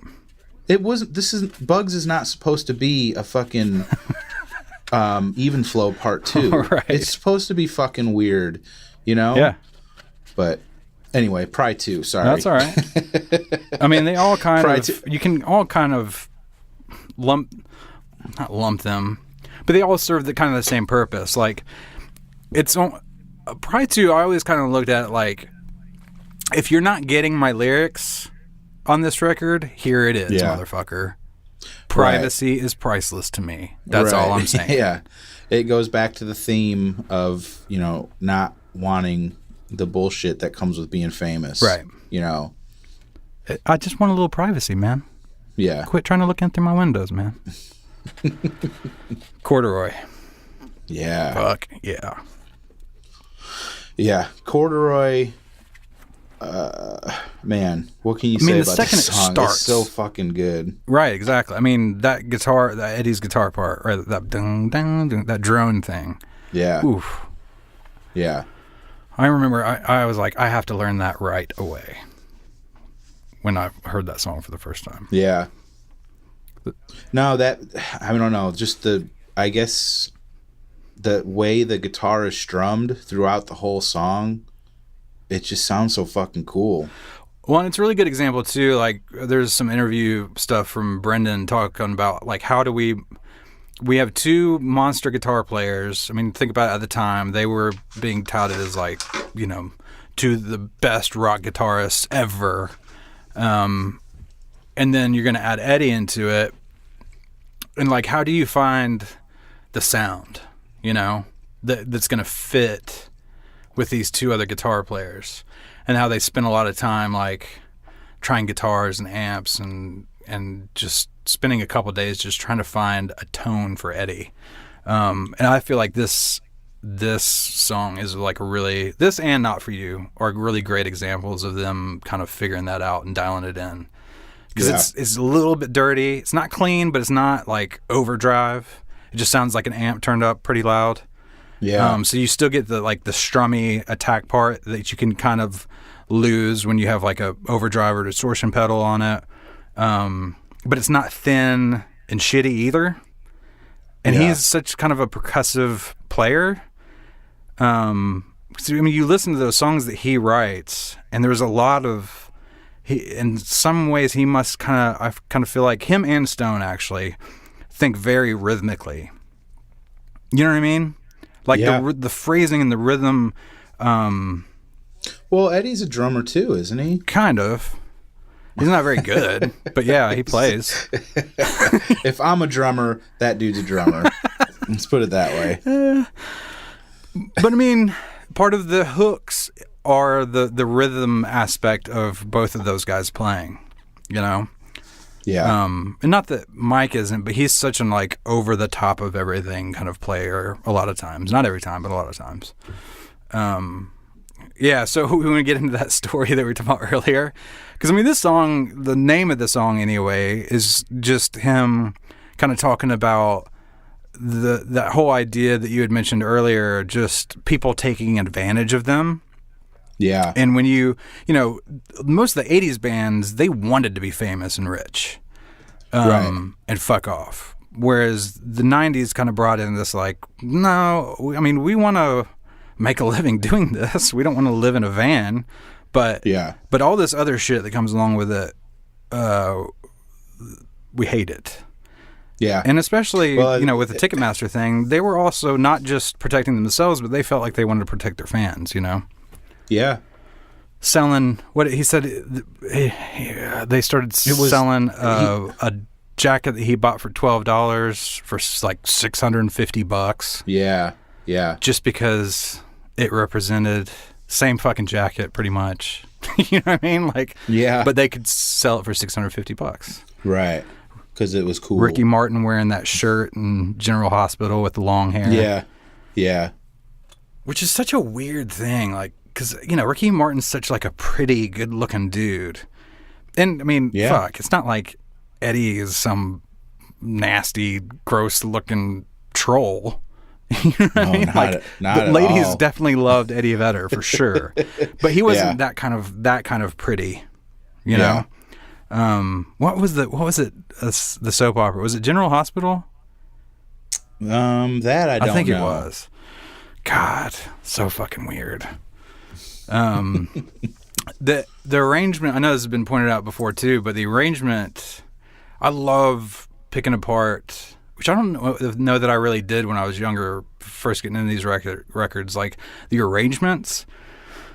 Like they kind of do this, like they skip a last chorus, which is like the normal thing to do.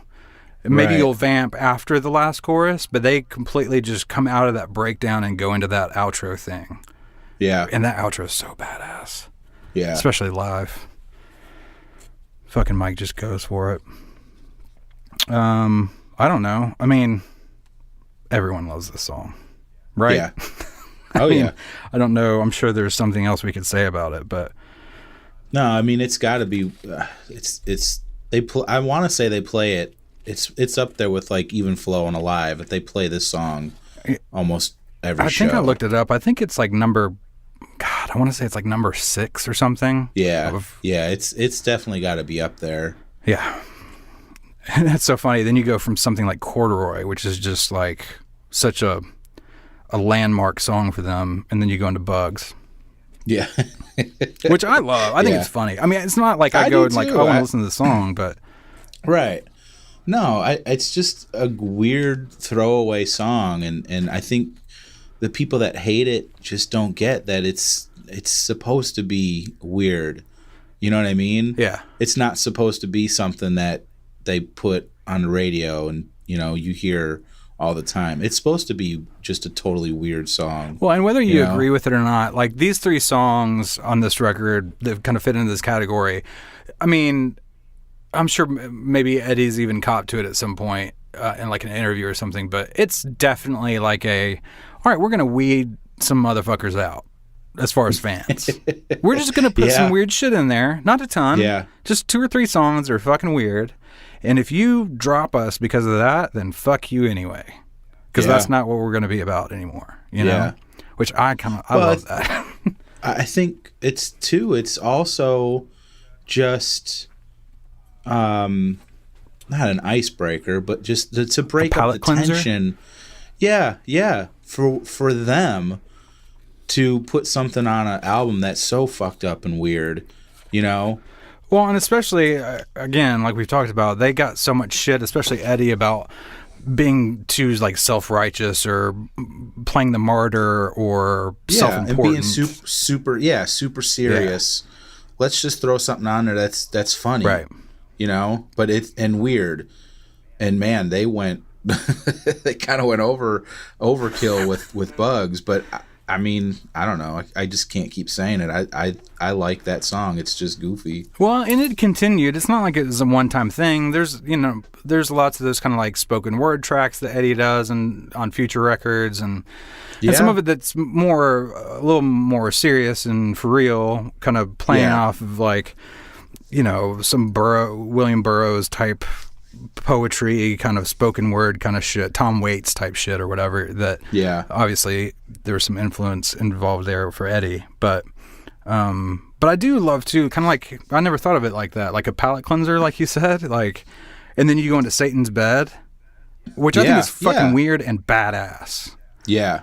Like that song and Do the Evolution, I feel like are like kind of brother sister songs. That's that weird Stone Gossard dissonant kind of riff thing going on. Eddie's just screaming his balls off the whole time. Love it. Yeah. But again, it's another on that theme of what does fame mean, and just I don't know. This, like I said, the whole record's like a what do you call it? Meditation. Yeah. On the perils of being famous and how it kind of everyone thinks it's great, but then it ends up being pretty shitty. And these lyrics, who made up the myth that we were born to be covered in bliss. Yeah. It's just. Well, and I think it's the same verse. I think it's really funny and ironic, looking backwards now. And I don't say this in any kind of judgment. I really just think it's funny that the rest of that, I think it's that verse, is the who set the standard, born to be rich, such fine examples, skinny little bitch, role model, roll some models in blood. And now he's married to a fucking supermodel. Mm-hmm. I love that. Wonder if he had to sit down and explain that to her when they first got together. I shit and I stink. I'm real. Join the club. God, I love him. I just love that it seems like he really doesn't hold anything back. Yeah. Yeah. Not that I don't love that song, but we should definitely move on to Better Man. Okay. You know what I mean? I feel like this is another really important song in their catalog. Oh yeah. I don't know, man. This funny thing about this is I'm going to start this by saying I fucking loved this song. But I kind of went back in the day, I kind of went a little Brad B for this song and was like, it's not heavy enough for me. And would kind of skip past it a lot. I think part of it too is that I feel like I had I know they hadn't played it very much, only a handful of times before the record came out, but I feel like I had a boot or something with it too, and I had heard it a few times. Yeah, I did. I know I did, because if I could go a little hipster douchebaggy, I had heard the song before the album came out. Yeah. And I know it's because I had a bootleg. Me too. And I thought, whenever that happens, it's just I have some weird connection. I know this song. See, I'm the opposite. I think that having the boot with that on it for me went, well, I've already heard the song however many times, so I want to just get to the rest of this shit that I've never heard before. Okay. Yeah. No, I just like that I knew the song. I know this song more than other people. 90% of the people that bought the record today. I've already heard the song. Yeah. And I always like that it's just arranged a little bit different. Yep. You know what I mean? You could kind of see the progression of that when they were playing it, and then to find out that he played it in his first band when he was a teenager. He wrote this song. Yeah, because I've heard that version too. Yep. Now, and I'm just I love hearing the different versions and how they change and bring the drums in earlier or bring the drums in later. Yeah. Well, I mean, do you want to talk about, because the recording of this song on this record is kind of a fucking headache mess. Do you want to talk about that first? Or do you want to talk about the song? We can talk about the song. Okay. I mean, no, I've always liked this song. It is kind of slowed down. I could see what you're talking about. It's not metal. Yeah, sure. And like I said, I fucking love this song. I'm just saying that back in the day, for me, having the boot meant that I wanted to spend more time with the other songs, and I would skip it more often. But I mean, I do remember, what is it in the first verse? It's so, they're just sad. She rolls over. She practices her speech as he opens the door. She rolls over, pretends to sleep as he looks her over. Oh God. Yeah. There's a little creepy it's factor super in creepy too. but not I mean, but you just on his part, not on hers. Yeah, the male character. I mean, that's the thing too that Eddie's so good at is kind of personifying in a narrative the female perspective or side of things. Right. You know what I mean? He uses his sensitivity to moments like that. You got to really be able to spend the time and think about the woman's perspective on something in these relationships, It's super dark, but it's awesome. And I like that people still to this day some people, they misunderstand what he's saying about can't find a better man. They think it's like a love song. Right. You know, some people. Yeah, when it's really like that's her excuse for staying in a shitty relationship. Yeah. This kind of self-deprecating, well, I can't find anyone better because I'm a piece of shit. You know what I mean? That almost like battered wife syndrome kind of thing. Yeah. Which is just so real and sad, you know?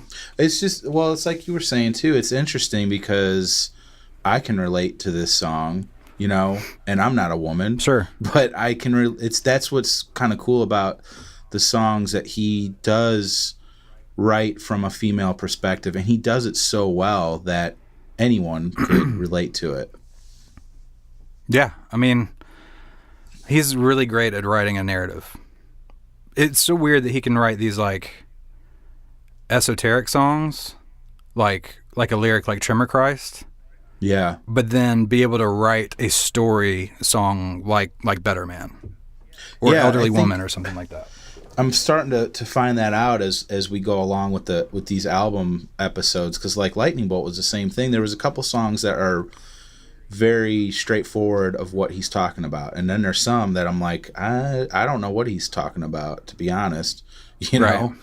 So, but there's been a few on this album that's like that too, that I just never looked at it that way before. Well, it's funny you two, like, for you to mention like how people can take the song at face value because of that one line, can't find a better man, and the way it's sung or whatever. If you're not listening to the context and the rest of the song, I guess you can think like, oh, I've got a great man kind of thing. Right. It's kind of like Every Breath You Take, like the Police song. That's a creepy fucking song. But people like that's like their wedding song and shit. Right. It's like, dude, you need to step back, listen, and read those fucking lyrics, because that's some stalker rapey shit right there. You know? Yeah. I mean, it's not the same thing, but the context is the same. It's like, man, you're totally missing the fucking point of the song. Yeah. So, well, there's what's that song on Yield? I think it's the last song. All Those Yesterdays? Second to last. No. Fuck. What is it's almost like no, it's on No Code. Hold on. It's the real slow one. Present tense? No, that's not the last song. You know what I'm talking about. Around the Bend. Oh, yeah. Is that the one where it's like he's singing to like his daughter falling asleep? I think so, yeah. If you listen to that song, he jokingly, but I think he's being serious, he's jokingly said that song is about a serial killer and one of his victims. Oh, God. Putting her to sleep. I'd never heard that before. Fuck, I'm going to go listen to that song when we're done. It's pretty funny.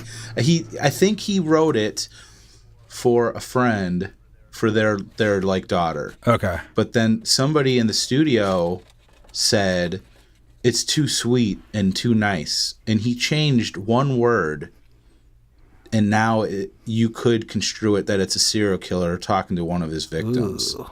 Yeah. Jesus Christ. But if you didn't look at it that way, you would never think that. But Eddie, you badass. Around the Bend. So yeah. Just as proof to as to how important this song is to Eddie. So Brendan, came online with a band in Versus. That's the first song the first record he produced for them.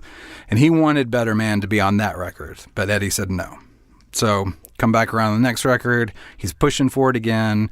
And I guess I think they did record it. And they'd already gone through the recording, the mixing, and the mastering of the record. Now, people need to keep in mind, this is all on tape at the time, like reel-to-reel tape, not Pro Tools, not a computer hard drive, none of that shit. So it takes a lot of painstaking work to get to that point when you're working with tape. And after it all been mastered and was ready to go for duplication, he calls Brendan, I believe, and says, I'm sorry to have to do this, but I want to pull the song. Like, it's too important to me. It doesn't feel right. I want it off the record. And they're like, fuck. So Brendan calls him and is like, here, just hear me out.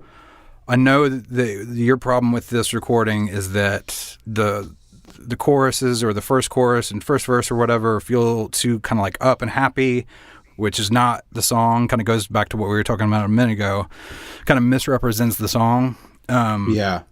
But it just, can we give it a try? Let's just, me and you, try and redo the beginning. So what they did was, I think at this point they had only played the song like 3 times live. And one of them was for, they used to like broadcast shows. Is it the Atlanta show? Fox Theater show? Yeah. Which I remember that. And me too. might even be the boot I had or something that I heard Better Man. Yeah. Maybe that's what it was. But so what he did was Brendan took the drums, bass, and electric guitars from the Atlanta show and made the engineer Nick. Okay, so he took the bass, drums, and electric guitars from that show. Then he and Eddie went into the studio and by themselves recorded that first verse, that intro, first verse, first chorus with just Brendan on organ and Eddie singing, playing electric, right? And then Nick had to go in with a razor blade and tape and take the master and put the drums and the bass. He had to cut the 2 things together, basically.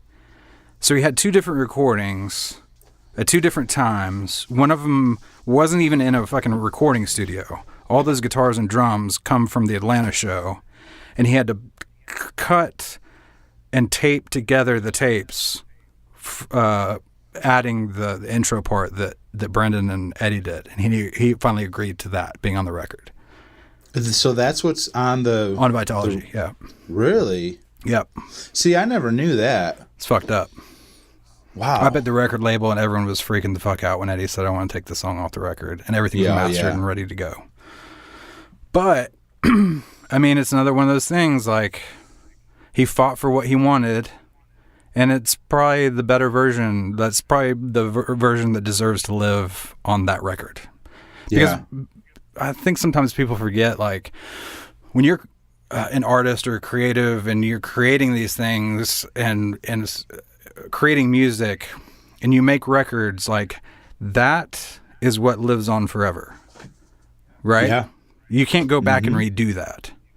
That's what's on the record that you're putting out to the world.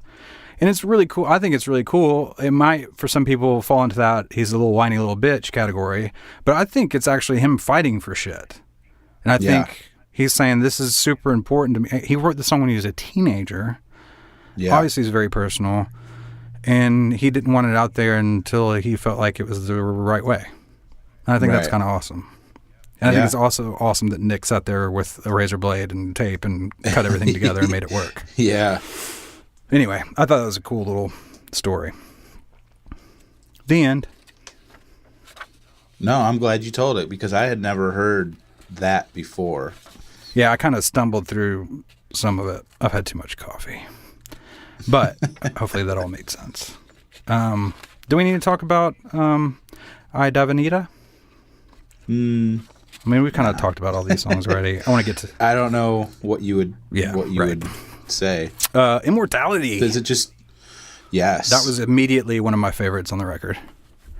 I love their kind of slow burn album enders, like Release. Indifference. Ending the records with those really slow, cool songs. Another great lyric. Not about Kurt, like a lot of people thought or think.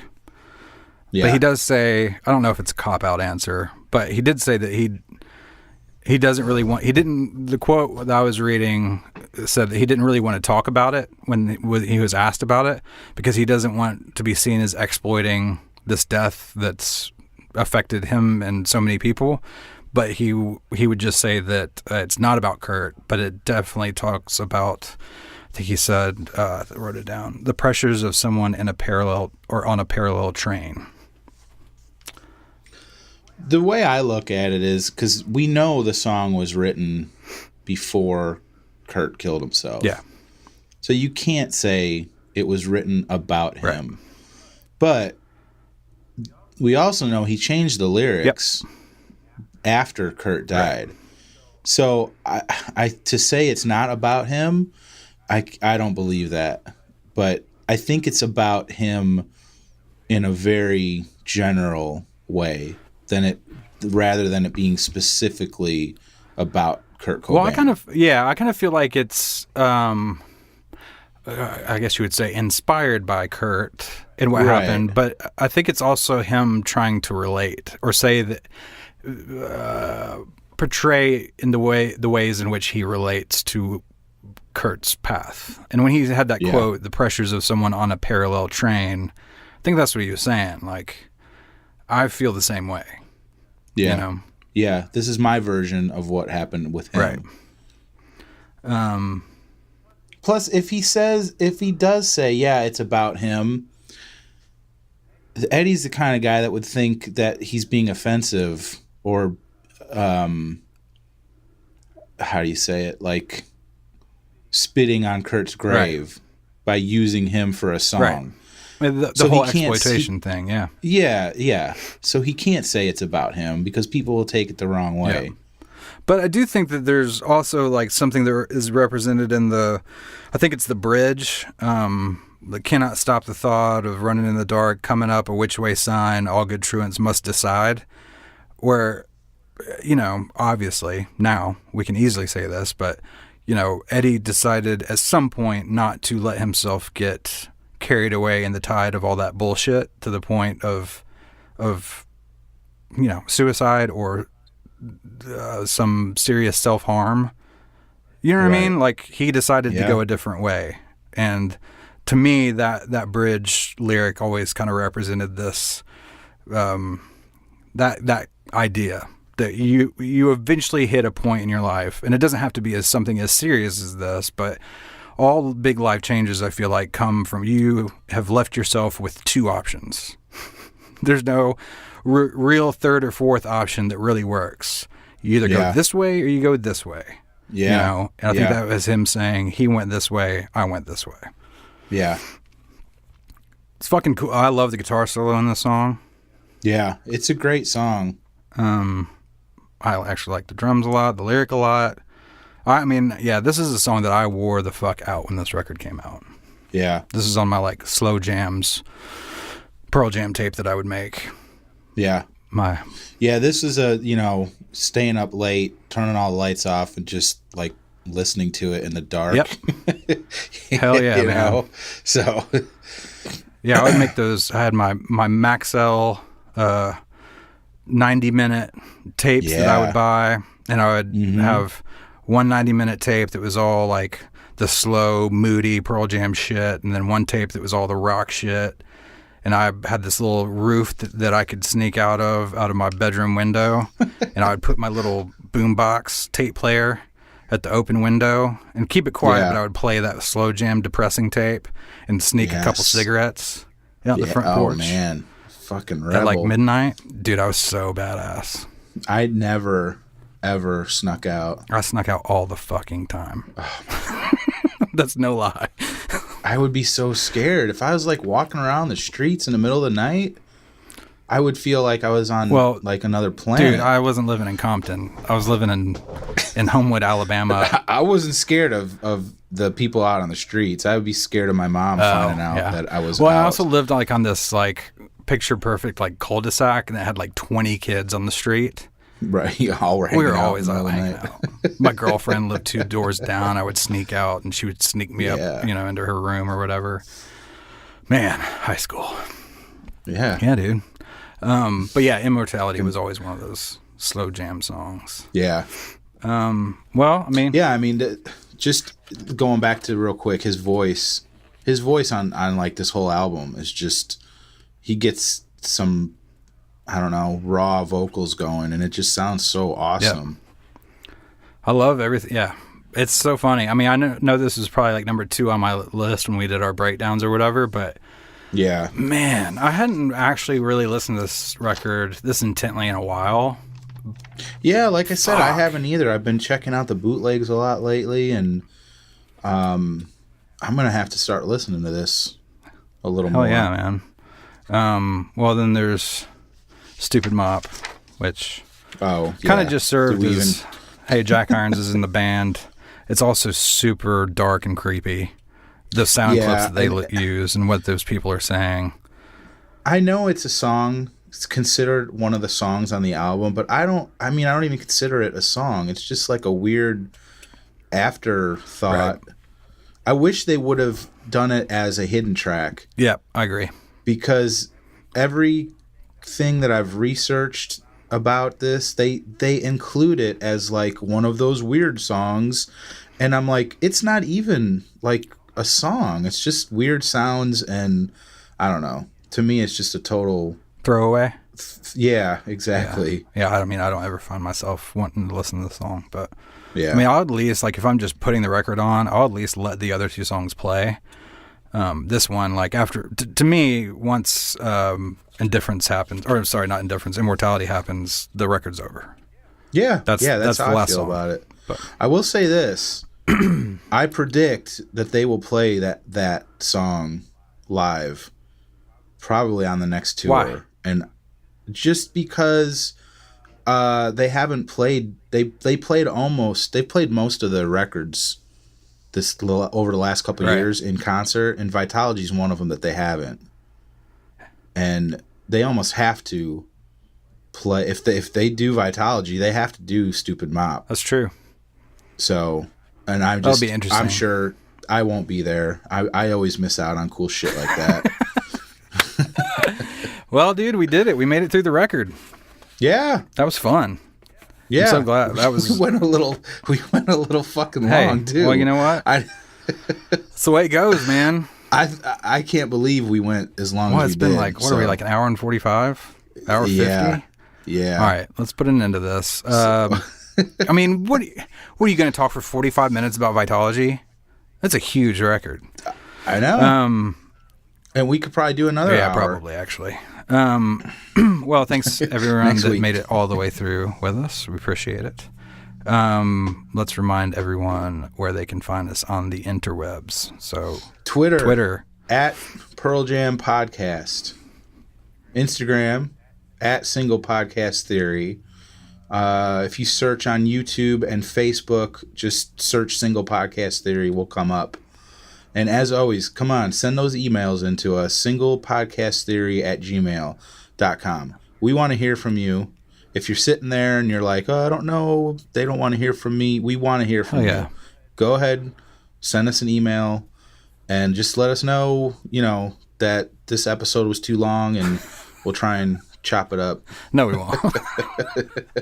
Probably not. But we'll listen to your feedback respectfully. Yeah. And we might even read it on the air. Absolutely. We probably will. So, what about doing emails like after the regular part of the show? Nope. Because, man, because I feel like people just won't listen to it then. And I think there's actually some good discussion that comes from people's emails. And I don't know. I feel like putting it at the end would make it seem like a throwaway part. Like, yeah, that's true. Okay, you don't have to listen to this part. Whereas it's like, man, if you don't want to listen to the emails, that's totally cool. Just hit the fast forward button on your iPod or whatever you're listening on. Yeah. And then listen to me. Yeah, fuck you, Don. You know what I mean? Yeah. That's just my thought. We're having business meetings you guys hear all the inner workings. Yeah. Well, you can cut whatever you want to cut out. I don't know, dude. It's all staying in. Fuck it. That takes too much time. Because we actually haven't really talked about that. That gives you more work to do anyway, right? Yeah, I don't edit because I'm lazy. Yeah. JK, LOL, Raffle. All right, let's end this. What's today? Wait, this is 24 hours. Is tomorrow Monday? Yeah, dude, this is coming out tonight. Dude. I'm just talking about me and you. This is like we might see each other like in 24 hours. That's right. Today is Sunday. Yeah, night I'm coming already. up tomorrow after. I got to check my studio schedule, but oh my God. I'm coming up after, dude. Oh my God. All right, cool. Yeah, if you're listening to this, it's Monday, which means tomorrow Tuesday is Tuesday is the Pearl Jam show, the movie Let's Play 2 in Nashville. At the Belcourt. We're going. Yeah. So if anyone wants to meet up, hang out, send us an email. We'd love to meet everybody. We'll be, yeah. So. All right, dude. All right. I love you, man. Cool. Oh, thanks. You're the best. You're the bestest. I can't wait to actually meet you in person in like 48 hours. No, dude, 24. I'm coming tomorrow. Oh, that's right, tomorrow. Holy shit. I think. Yeah, no, that's right. I talked to Clint today. He said you were coming up tomorrow and Tuesdays. Yeah. He said tomorrow night is cool in addition to Tuesday night. Hells yeah. So, yeah. All right, everybody. Thanks again for listening to Single Podcast Theory. I'm Brad Lyons. I'm Brad Blazek. And we're out. Peace. Bye.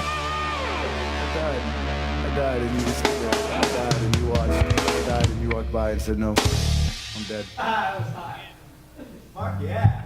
Woo!